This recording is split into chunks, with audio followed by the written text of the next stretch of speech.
رسول اللہ صلی اللہ علیہ وسلم کی ولادت کے موقع پر متعدد معجزات آپ کے ظاہر ہوئے۔ نبی کریم صلی اللہ علیہ وسلم کے ولادت کی مختلف روایات سیرت نگار نقل کرتے ہیں۔ چنانچہ ایک روایت میں آتا ہے کہ سیدہ آمنہ فرماتی ہیں کہ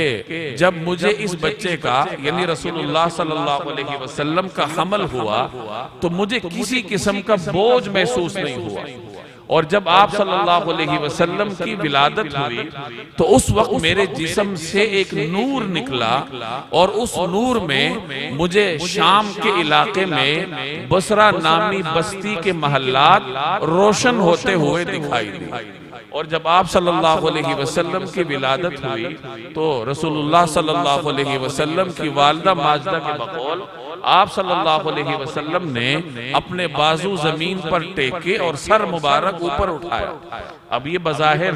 ایسے واقعات کا صدور تھا جو عام طور پر نہیں ہوا کرتے، لیکن یہ واقعات نبی کریم صلی اللہ علیہ وسلم کے علو مرتبت کے دلائل تھے کہ یہ کوئی عام معمول کا بچہ نہیں ہے، بلکہ یہ غیر معمولی بچہ ہے جس سے اللہ تبارک و تعالی نے اس روئے زمین میں انقلاب برپا کرنے کا کام لینا ہے۔ اور یہ جو روایت میں نے عرض کی یہ مختلف کتب حدیث میں موجود ہے۔ ابن حبان رحمہ اللہ، اسی طریقے سے امام عبدالرزاق مشہور محدث گزرے ہیں، انہوں نے بھی اس روایت کو نقل کیا۔